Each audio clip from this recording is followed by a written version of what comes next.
L'économie de la Grèce ancienne est un champ traditionnel de controverse, volontiers jugée emblématique de celle de toutes les sociétés antérieures au capitalisme contemporain.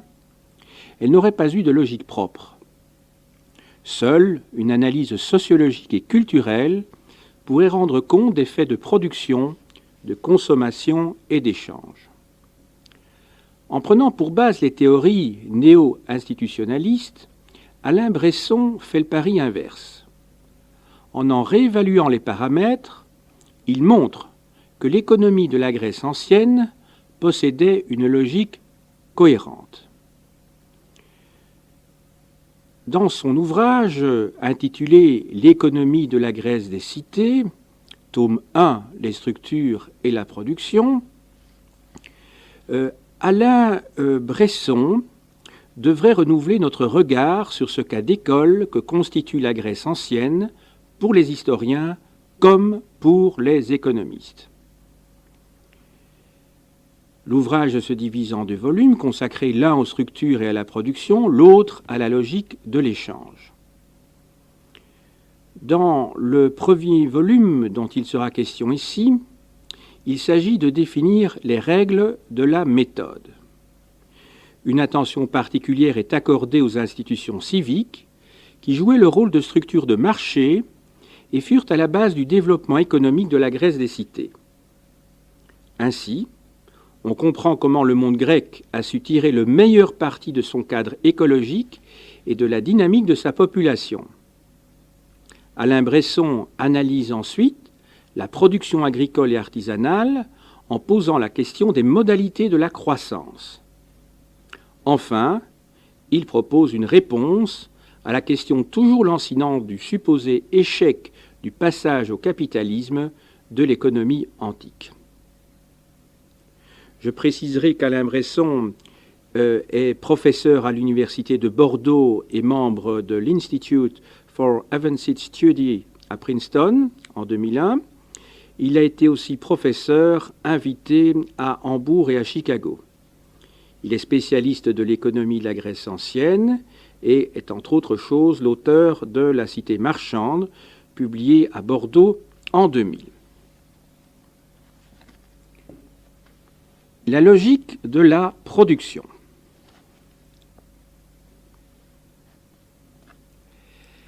Après être resté en friche pendant des décennies, le champ de l'économie de la Grèce des cités connaît une floraison d'études nouvelles. Beaucoup reste à découvrir, des synthèses nouvelles restent à écrire. Il apparaît cependant déjà nettement que le temps de la Grèce classique et hellénistique peut être défini comme un point d'équilibre transitoire. Son histoire doit être replacée dans le contexte plus vaste de la sortie des âges sombres et de l'essor de la Grèce archaïque, des rapports avec les économies royales mises en place en Orient par les Gréco-Macédoniens, mais aussi dans celui de l'évolution économique de l'Empire méditerranéen unifié par Rome. Même si c'est à titre provisoire, il convient de tenter une première esquisse pour de futures recherches. L'autoconsommation reste, aux yeux de beaucoup, l'obstacle le plus sérieux, sinon à la reconnaissance de l'existence du marché en Grèce ancienne, aujourd'hui plus guère contesté, du moins à l'acceptation du fait qu'il ait pu jouer un rôle de quelque importance dans l'économie en général. Le marché n'aurait été qu'une forme tout à fait secondaire d'allocation des biens. La forme essentielle aurait été constituée par un système d'allocation domestique dans le cadre de la famille, prenant la forme de l'autoconsommation. Elle aurait été complétée par des échanges de biens et services fonctionnant dans des réseaux personnels, des réseaux de proximité, hors marché et bien entendu non monétarisés. Rapporté par Ovide, l'histoire de Philémon et Baucis présente le tableau d'une famille de ces paysans de l'âge d'or chers à la littérature antique. 2 mendiants frappent à la porte de toutes les maisons d'un village de Phrygie. Personne n'accepte de les accueillir. Ils frappent enfin à la porte d'une pauvre maison, celle de Philémon et de Baucis, un vieux couple de braves gens qui acceptent de les recevoir. Leurs hôtes dressent la table. Ils sortent le jambon, qui va les rassasier, et ils font un festin avec les produits de la maison. Or, ces mendiants ne sont autres que Zeus et Hermès déguisés. Ils se font reconnaître et accordent à Philémon et à Baucis une exceptionnelle longévité avant de les transformer pour l'éternité en 2 arbres entrelacés. Mais les dieux punissent tous les habitants du pays en leur envoyant un déluge qui noie toutes les maisons et leurs habitants. On songe à ces Acarniens d'Aristophane qui, contraints de se réfugier dans la ville d'Athènes pendant la guerre du Péloponnèse, regrettent amèrement leur village où l'on ne sait pas ce que veut dire acheter. Comment douter qu'il y ait eu une sociologie particulière des gens de la campagne, fondée sur l'oikos, sur l'autorité du père de famille, et qui se maintint tout en se transformant à l'époque classique et hellénistique. Il n'y a pas de raison non plus de douter de l'existence de pratiques d'entraide et d'échanges non monétaires. Si l'on admet que, dans la Grèce des cités, Athènes étant sans doute un cas à part, il y avait toujours une majorité de gens vivant de la terre, l'autoconsommation, et non le marché, n'aurait-elle pas été le paradigme de l'organisation économique ? On comprend que Karl Bücher ait pu retrouver avec nostalgie dans la vie de l'âge d'or, vanté par les paysans d'Aristophane, les tonneaux de choucroute et le porc en saumure de son enfance. Mais peut-on se contenter de ces observations ?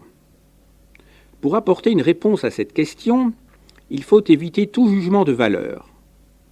L'autoconsommation et la vie à la campagne n'étaient pas des choix vertueux, mais une nécessité.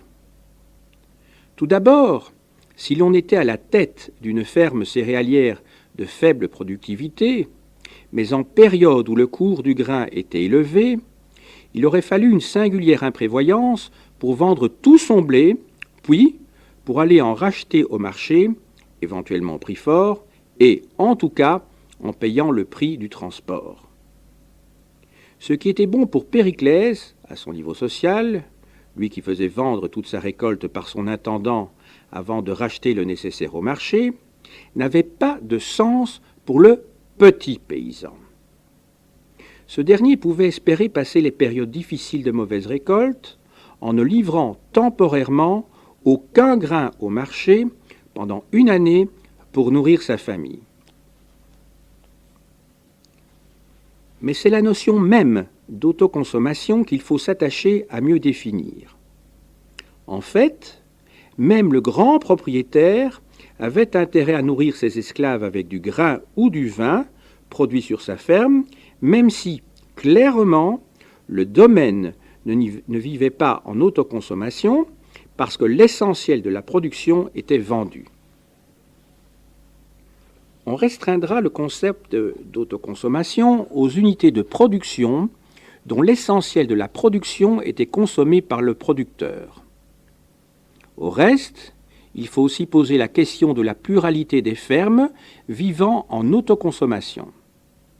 D'une part, on trouvait des fermes de paysans moyens qui vivaient en autosubsistance en consommant leur propre production, en vendant eux aussi au marché, mais auxquels leurs réserves de grains ou d'argent permettaient de tenir éventuellement plusieurs années dans l'adversité, voire de trouver une nouvelle niche d'activité pour se maintenir en cas de difficultés prolongées.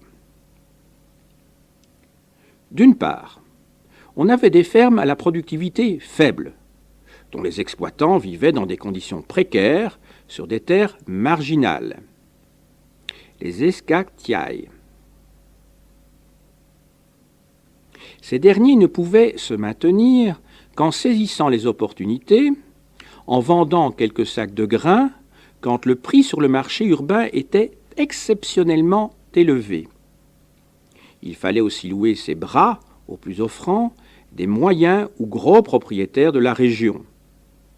Une crise prolongée du système urbain frappait de plein fouet cette paysannerie qui ne disposait d'aucune marge de manœuvre, sans réserve de grains ou d'argent, lui permettant de passer les mauvaises années. Fondamentalement, la raison principale du système d'autoconsommation était le niveau de la productivité agricole.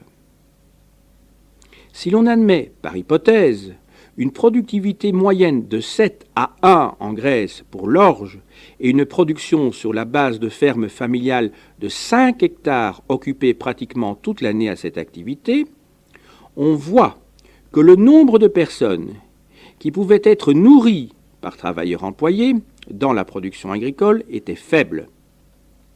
Même en admettant que, toute chose égale, l'agriculture grecque antique ait eu une productivité supérieure à celle des autres sociétés traditionnelles, la proportion de la population non agricole pouvant être nourrie par les grains mis sur le marché ne pouvait sans doute guère dépasser les 25%. Autrement dit, la majorité du grain produit servait nécessairement à nourrir la population productrice de grains.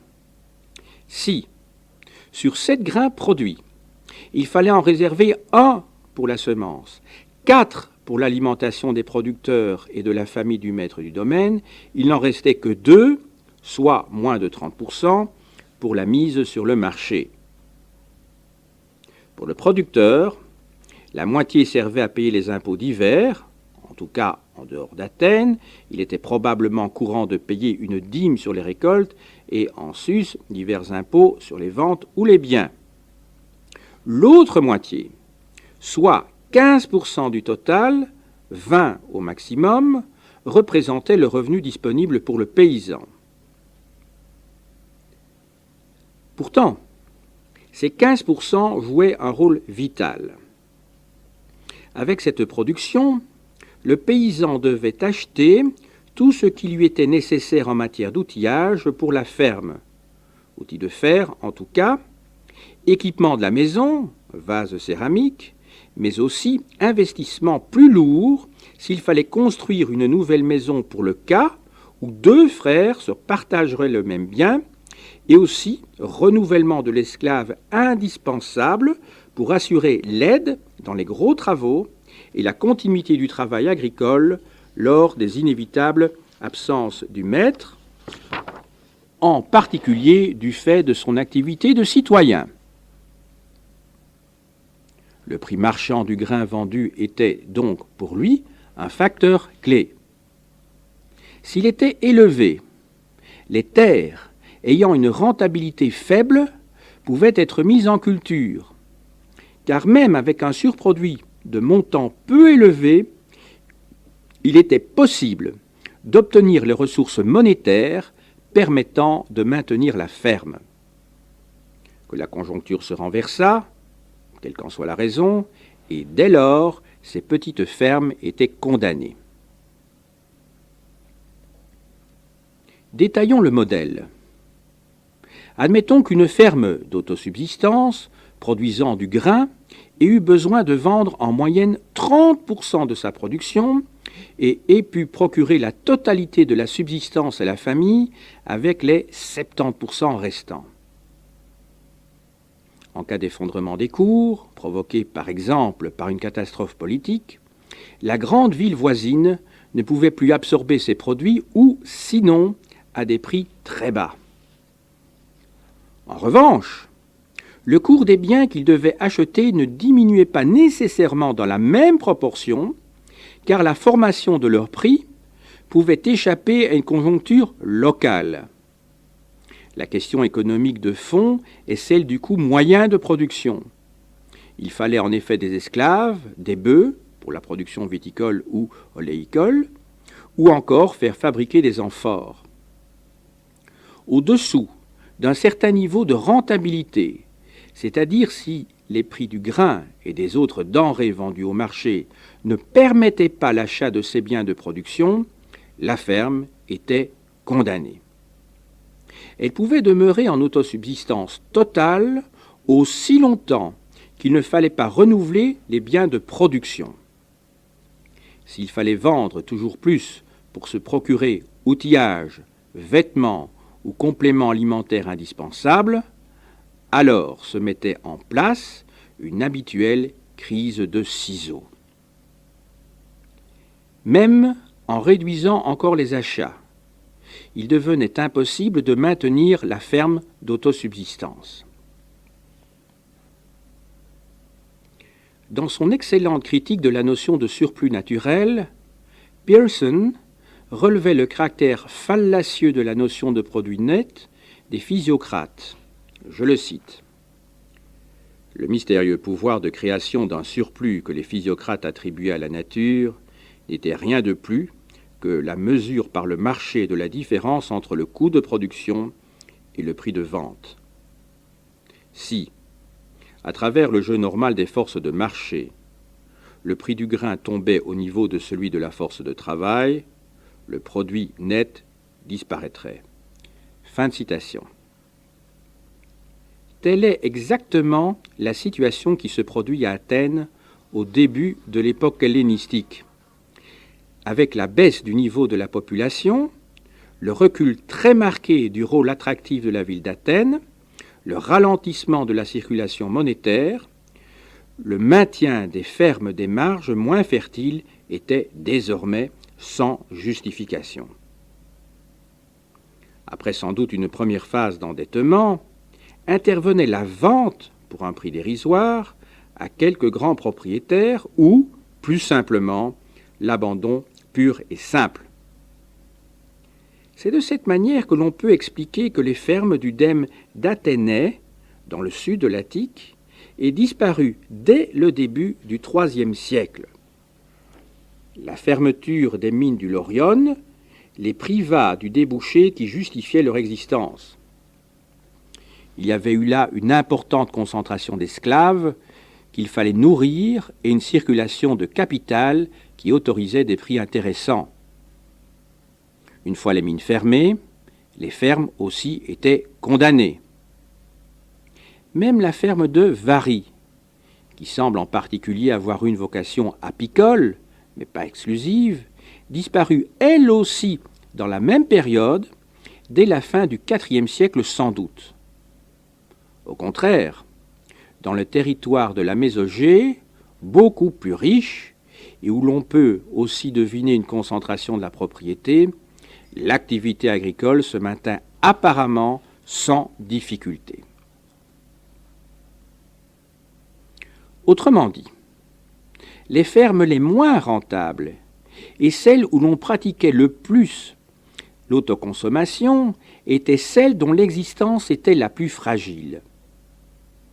Tant qu'Athènes resta riche et puissante, c'est-à-dire jusqu'à la bataille d'Amorgos de 322 avant Jésus-Christ, que l'argent y rentra à flot, que la population y fut nombreuse, ce qui entraînait une forte demande sur le grain, que les cours du grain y furent élevés, connaissant même fréquemment des phases de hausse accélérée du fait de ruptures d'approvisionnement liées à des causes extrinsèques, puisque l'agriculture attique ne devait nourrir en gros qu'un habitant de l'Attique sur 4, il était possible de maintenir de nombreuses fermes vivant pour l'essentiel en autoconsommation.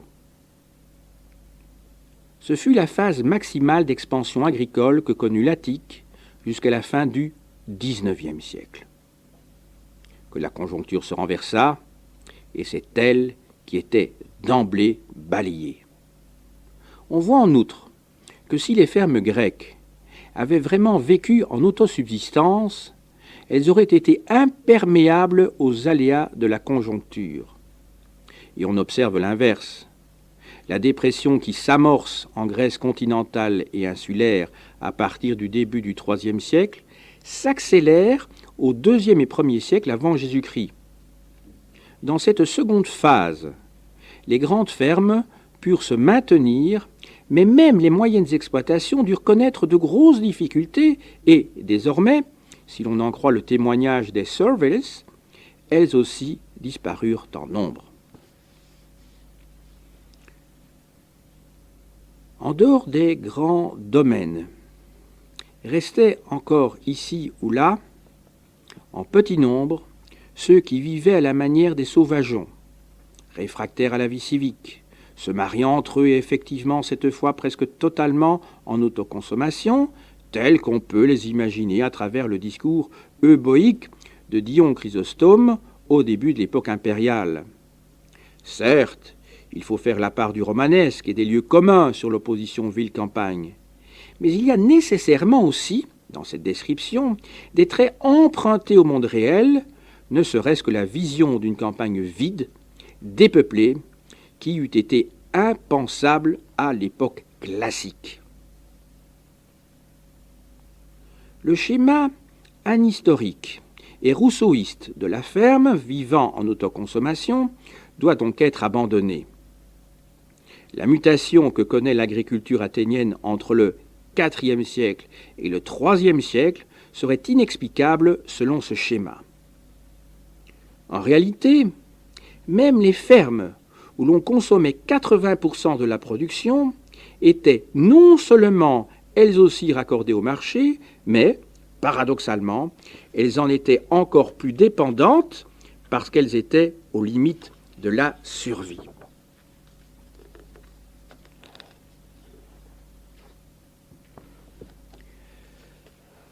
On peut juger que l'économie antique était primitive, car selon nos critères, les volumes produits restaient peu élevés, le niveau technologique médiocre et la productivité faible.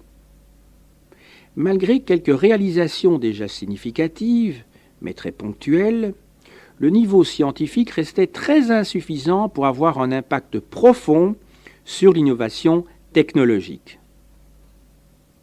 Pour la question clé de la maîtrise de l'énergie, la seule innovation promise à un grand avenir fut l'introduction du moulin à eau.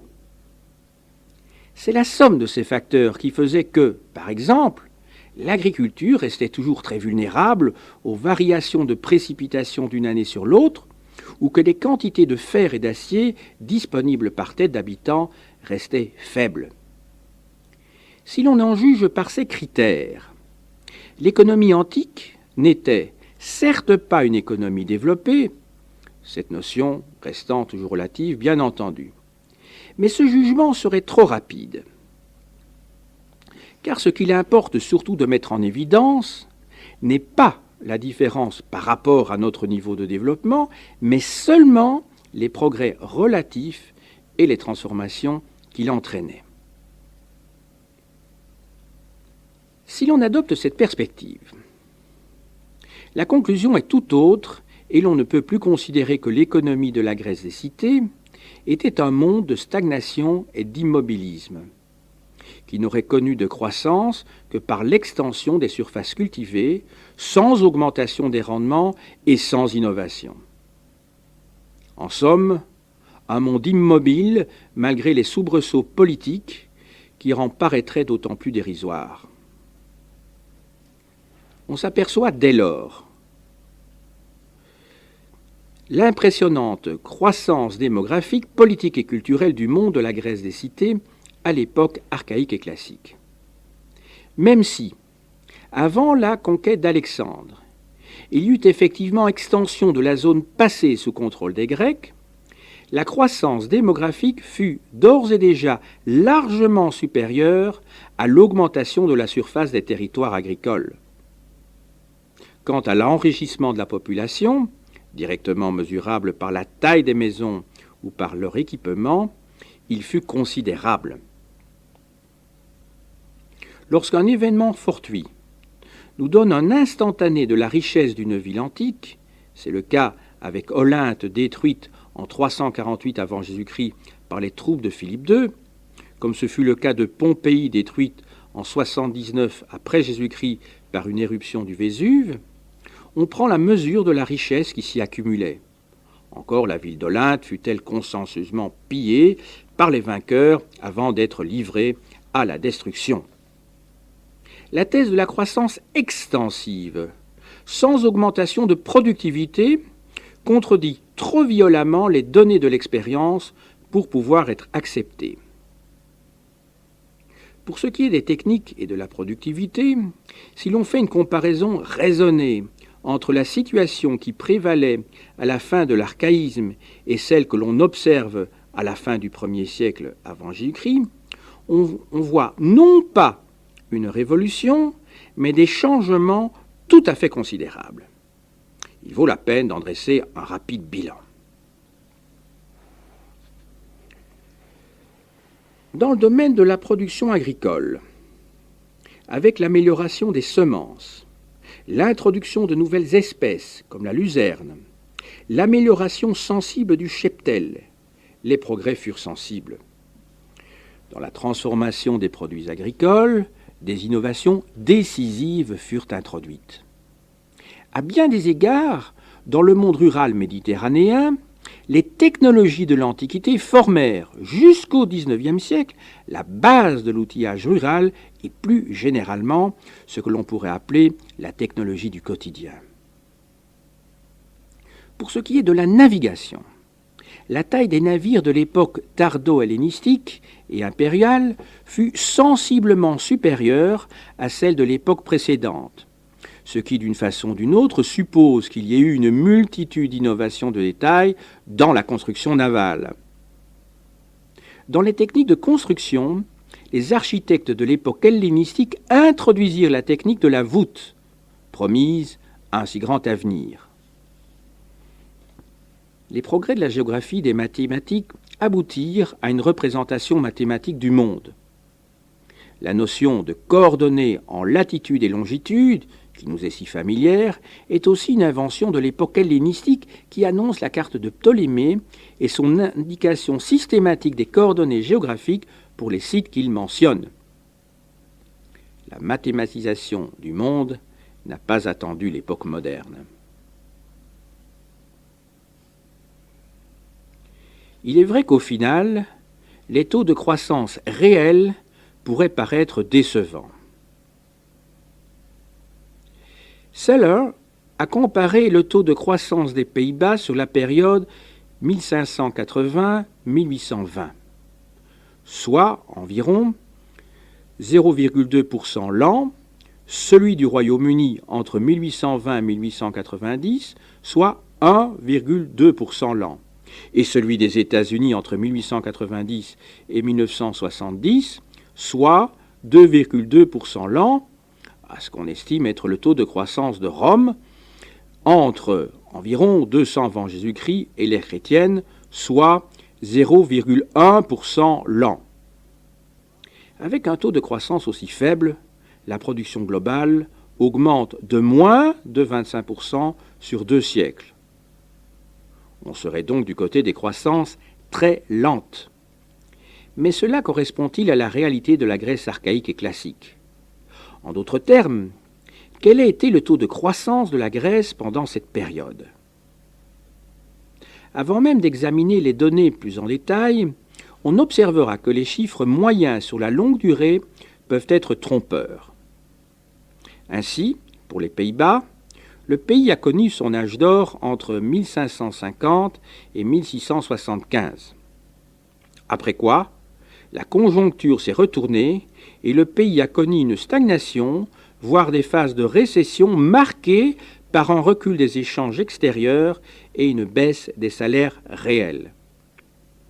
En fait, les taux hollandais pendant la période de croissance ont plutôt été de l'ordre de 0,6 à 0,7% par an. Si l'on accepte l'indice choisi par Morris, soit la taille des maisons, on voit que cette dernière a été multipliée par 5 ou 6 entre 750 et 350 avant notre ère. Certes, le chiffre pourra être contesté. Il constitue néanmoins un indicateur intéressant, même s'il est à prendre avec précaution. On doit cependant aussi souligner que tout ce que l'on peut savoir sur le bouleversement que connaît la Grèce à cette période, de l'amélioration du niveau de vie général à la transformation radicale du niveau d'éducation, incite à accepter une proportion de cet ordre. Acceptons donc ce chiffre.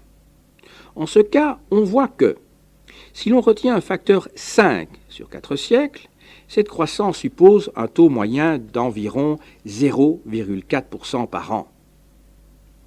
Ce taux est certes bien plus faible que celui des économies contemporaines. Il situe néanmoins la croissance économique de la Grèce des cités pas très loin de celle des Pays-Bas à sa plus belle époque, celle qui lui a valu d'être qualifiée de première économie moderne. En ce cas, on voit que la croissance économique du monde de la Grèce des cités doit être vue sous un autre jour. Surtout, comparée à la croissance que connaissent tant de sociétés pré-industrielles que l'on peut qualifier de stagnantes, soit des taux largement inférieurs à 0,1%. L'économie de la Grèce des cités présente au contraire un profil original de croissance rapide. Il faut entendre par rapide par rapport au taux que nous connaissons, mais par rapport à nombre d'autres cultures avec lesquelles la société grecque était en contact. Il n'était donc pas moderne. Son taux de croissance moyen ne tournait pas autour de 1 à 2% l'an, même si, pendant 4 siècles, elle fut capable de maintenir un taux moyen d'environ 0,4% par an, ou autour de ce chiffre, on peut sans crainte affirmer qu'elle présente un profil sans parallèle avant le paradigme hollandais 2 millénaires plus tard. On comprend ainsi comment il se fait que, partant de rien, ou presque au début de l'archaïsme, la culture grecque soit parvenue 400 ans plus tard à être la culture dominante en Méditerranée. Dès lors, comment se fait-il qu'on ait pu porter des jugements si négatifs sur l'économie du monde grec, classique et hellénistique? Il demeure toujours une raison de fond, un reproche commun en quelque sorte, celui de ne pas être parvenu à accomplir la révolution capitaliste ou la révolution industrielle, de quelque nom qu'on l'appelle, même si, en réalité, les phénomènes ne sont pas strictement identiques. Il y a plusieurs manières d'envisager cet échec. La première est la thèse sociologique de Max Weber, largement reprise par Moses Finlay. Selon ce schéma, les élites ne manifestaient aucun intérêt pour l'économie. Tout au plus, les propriétaires étaient-ils âpres au gain et souhaitaient-ils disposer de revenus monétaires à court terme. Mais, dans la mesure où ils n'investissaient pas dans le secteur productif, où ils se désintéressaient totalement de l'économie pour se consacrer exclusivement à la politique ou à leur plaisir personnel, ils auraient constitué une sorte de classe parasite qui aurait totalement bloqué par avance tout décollage économique. Le secteur productif, essentiellement constitué par l'agriculture, serait donc demeuré un monde du laisser-aller, de la routine, un univers de gabegie voué à la stagnation. Le tableau vaudrait pour les grandes propriétés, où l'absentéisme des propriétaires aurait eu les plus graves conséquences pour la production. Quant aux moyennes ou petites propriétés, il faudrait en dresser un tableau encore plus sombre du fait de l'absence d'initiative de leurs détenteurs. Il aurait donc suffi de changer l'idéologie des élites pour qu'un décollage soit devenu possible. Ainsi, quelque esprit novateur inventant le salariat aurait pu tout changer. Mais malheureusement, l'étincelle ne serait pas produite et l'économie antique serait demeurée vouée à son état de médiocrité. Dans sa simplicité, le récit paraît avoir la force de l'évidence. L'Antiquité en général n'aurait jamais connu qu'une croissance extensive, jamais intensive. Les augmentations de production dans le secteur agricole, le secteur artisanal étant jugé négligeable, serait à apporter exclusivement à l'augmentation de la population des surfaces cultivées, jamais à un processus d'intensification. Négligence à l'égard de la production et stagnation technique seraient donc les caractéristiques fondamentales de l'économie antique. Sur un point au moins, on ne peut qu'être d'accord. Le monde antique n'a pas connu de révolution industrielle. En revanche, le schéma interprétatif proposé ne peut être retenu. La base du raisonnement de Weber était que le monde antique n'avait pu connaître qu'une économie stagnante, immobile, ignorant l'innovation, ne connaissant l'essor quantitatif que par l'extension des surfaces cultivées.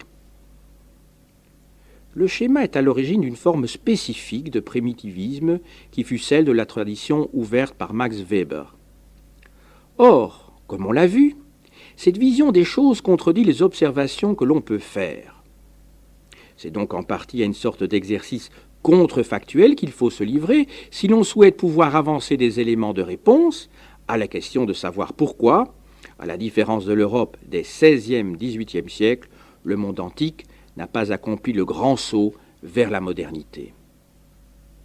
La question revient donc à faire apparaître les raisons pour lesquelles l'Europe n'a pas fait l'économie du Moyen Âge.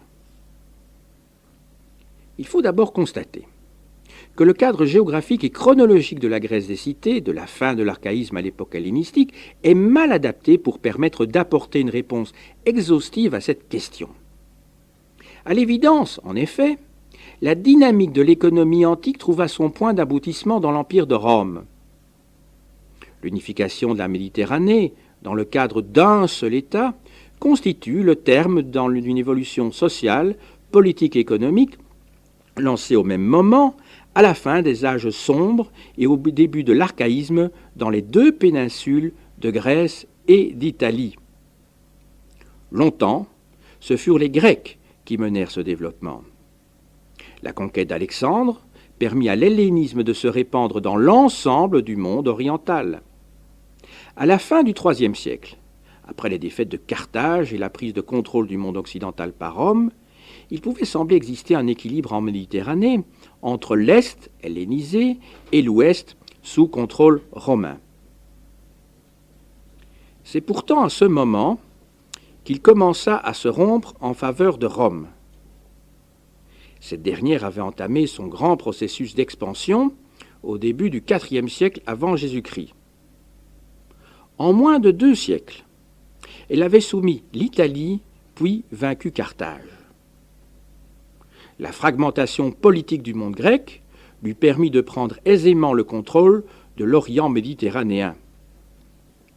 Après ses victoires sur la Macédoine antigonide, 197, et sur le royaume séleucide, 188, plus aucune force ne pouvait s'opposer à elle, même si la soumission directe du dernier grand royaume hellénistique, celui des Lagides, n'intervint qu'en 30 avant Jésus-Christ.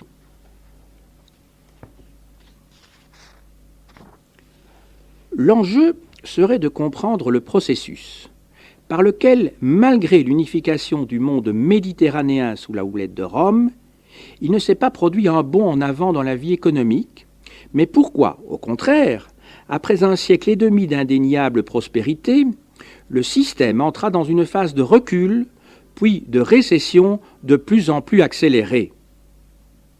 Le terme du processus fut un collapsus politique qui, au début du Ve siècle, emporta totalement la partie occidentale de l'Empire, puis, au début du VIIe siècle, et malgré la reprise byzantine des Ve et VIe siècles, des morceaux entiers de la partie orientale. Aux yeux de Max Weber, l'échec final de la civilisation antique condamnait tout son passé. On pourrait ajouter que cet échec paraît d'autant plus étrange qu'on aurait pu imaginer que, par une sorte de processus vertueux, la Pax Romana eût dû offrir les meilleures conditions pour un progrès continu. Les bénéfices de cette paix auraient dû être considérables, puisqu'en théorie, les retours sur investissement étaient alors sécurisés et que la prospérité générale aurait dû permettre de favoriser les inventions et les gains de productivité. La production et les échanges auraient donc dû se développer sans entrave. Or, au final, ce n'est pas ce qui se produisit.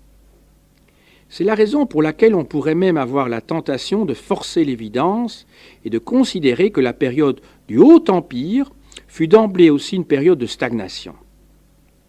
Or, il n'en fut rien. Ce fut l'époque de l'introduction très large du moulin à eau pour les travaux de meunerie, à la campagne comme à la ville. Ce fut aussi celle d'une multitude d'innovations qui tendirent à améliorer la production agricole, la production minière ou la technique du transport naval. En ce cas, le renversement de conjoncture, marqué par un processus de recul économique et démographique qui commence dans la deuxième moitié du IIe siècle après Jésus-Christ, paraît encore plus difficile à expliquer. Au-delà de facteurs extrinsèques, comme les épidémies qui frappèrent l'Empire au IIe siècle après Jésus-Christ, l'histoire des formes de la crise qui aboutit à la chute de l'Empire romain est avant tout une histoire de la crise de l'État. Elle ne saurait évidemment trouver sa place ici. Mais les ressorts de la crise étaient beaucoup plus profonds, et d'une certaine manière, ils étaient déjà présents dans le système économique et social du monde hellénistique. Le fond du problème est de déterminer les raisons pour lesquelles le processus vertueux ne triompha pas. La réponse à la question se trouve dans le rythme relatif des processus à l'œuvre. Pour qu'une économie connaisse une phase de croissance, il faut que deux séries de conditions soient remplies. Au plan microéconomique, la croissance économique est directement liée à des innovations technologiques, à des réorganisations de l'appareil productif et à la création d'institutions plus performantes. Au plan macroéconomique, elle suppose que l'offre et la demande soient susceptibles de croître au même pas, en ajustant vers le haut pour trouver de nouveaux équilibres. Ce sont les spécificités de l'économie antique par rapport à ces deux niveaux d'analyse